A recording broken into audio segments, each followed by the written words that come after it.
911, what is your emergency? Level 1. The first call. The phone rings, and someone is already dying.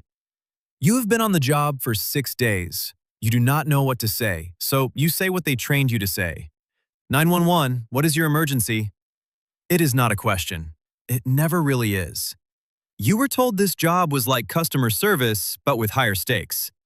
You were lied to. You sit in a chair in a room with no windows. The fluorescent light above you has been flickering since Tuesday, and no one has fixed it. The caller is a 9-year-old girl. Her mother is on the floor. She does not know what unconscious means, so she says her mom is sleeping, but wrong. You ask if her mom is breathing.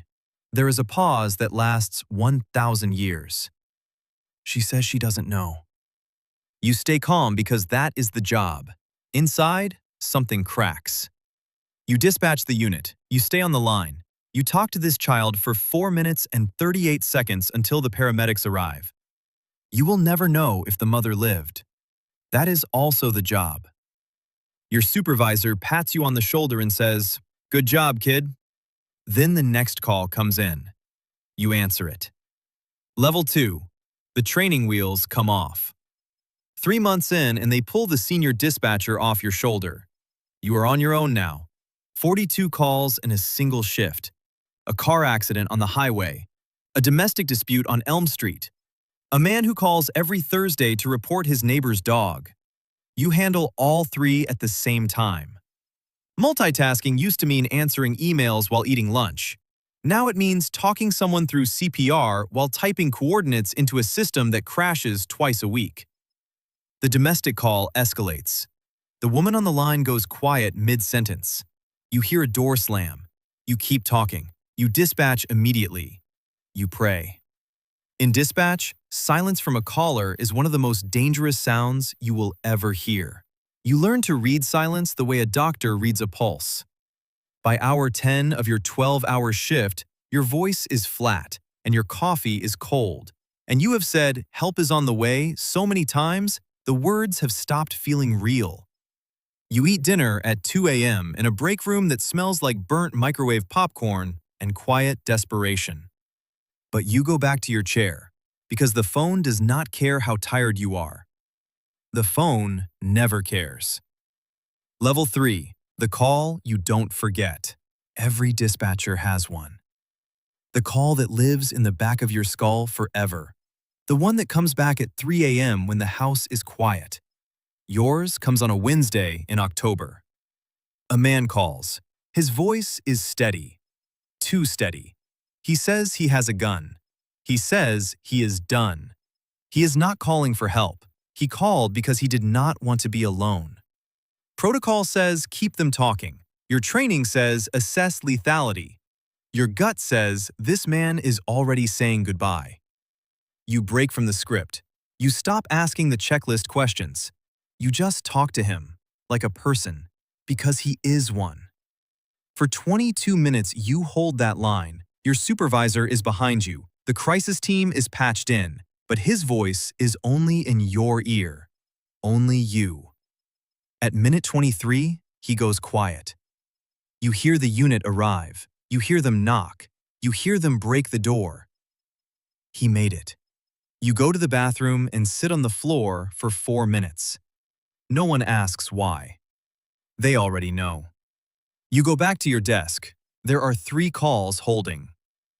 Level 4. System overload. You are 2 years in. You think you have seen the ceiling. You have not. A major incident hits. Multi-vehicle pileup. School lockdown across town. Gas leak reported in a residential block. All at once. Your center goes from baseline noise to controlled chaos in under 90 seconds. You are managing 4 channels. You are coordinating police, fire, and EMS simultaneously. You are the nervous system of an entire emergency response grid, and you cannot flinch. They did not cover this in the orientation PowerPoint. You delegate. You prioritize. You make decisions in seconds that will take investigators months to review. One of your units radios back. They cannot reach the school. The road is blocked by the pileup.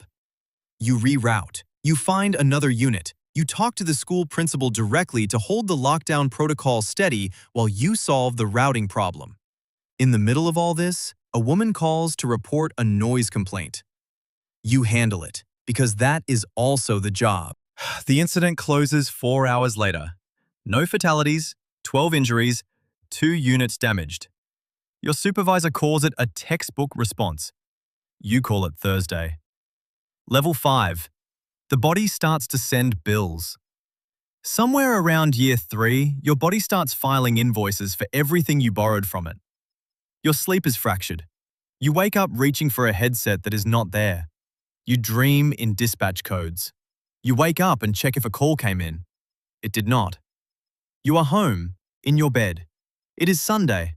The clinical term is secondary traumatic stress. The unofficial term is what happens when you absorb 1,000 emergencies and never fully exhale. You start snapping at small things. A dropped cup, a slow driver. You recognize the edge in yourself and it scares you more than the calls ever did. The department offers an employee assistance program. There is a pamphlet in the break room next to the microwave. It has been there for 2 years. The edges are curling. You do not call the number. No one does. Not at first. The veteran dispatcher 3 desks over, the one with 15 years on the job, she pulls you aside one evening and says, "You have to find somewhere to put it or it will find somewhere itself." You start running. Not because you love running, because it is the only thing that gets the noise out of your head for 45 minutes. It is not a cure. It is a pressure valve. You buy a weighted blanket. It helps approximately 12%. Level 6. Becoming the one they lean on. Year 4. You are no longer the rookie. You are the one the rookies look at when things go sideways. You did not apply for that role. It arrived like a shift change, without ceremony, without announcement. You start training new hires. You watch their faces on that first bad call, and you see yourself 3 years ago, sitting in that chair, not knowing where to put your hands. You tell them the things no manual says. You tell them to name their difficult calls. Not to process them in detail, just name them. The October call. The pile-up Thursday. Give it a container so it does not leak everywhere. You tell them to eat real food and not just vending machine sodium delivery systems shaped like crackers. You tell them it is okay to feel it. That feeling it means you are still a human being doing an inhuman job. What you do not tell them is that some of them will not make it. Not because they are weak, because this job has a weight that is not evenly distributed and some people carry more than their share. You hope the ones sitting in front of you are the ones who stay. You will not always be right. Level 7. The long game. Year 6. You are still here.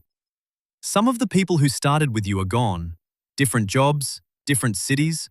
One of them left quietly on a Tuesday, and nobody really knew it was coming. Dispatch has a turnover rate that polite HR reports call significant, and that you call a slow bleeding out of the people who cannot be replaced fast enough. But you are still here. Not because the job got easier, it did not. You are still here because somewhere between the flickering fluorescent light and the 9-year-old girl and the man who stayed on the line long enough to hear the door break open, you found something you cannot name but cannot leave behind. You have taken tens of thousands of calls. You have dispatched units to births and deaths and everything living in between. You have been the last calm voice someone heard before everything changed. You have been the first human contact a child made after their world collapsed. You have also answered a call about a raccoon in a garage at 3 a.m. and treated it with exactly the same professionalism. You are the invisible infrastructure of every emergency response, the backbone nobody sees, the voice that holds the line when everything else is falling. The phone rings. You answer it. 911, what is your emergency? Someone out there needed you to pick up. So tell me, which level hit hardest? Drop it in the comments. And if this hit different than you expected, subscribe. We have more lives to walk through.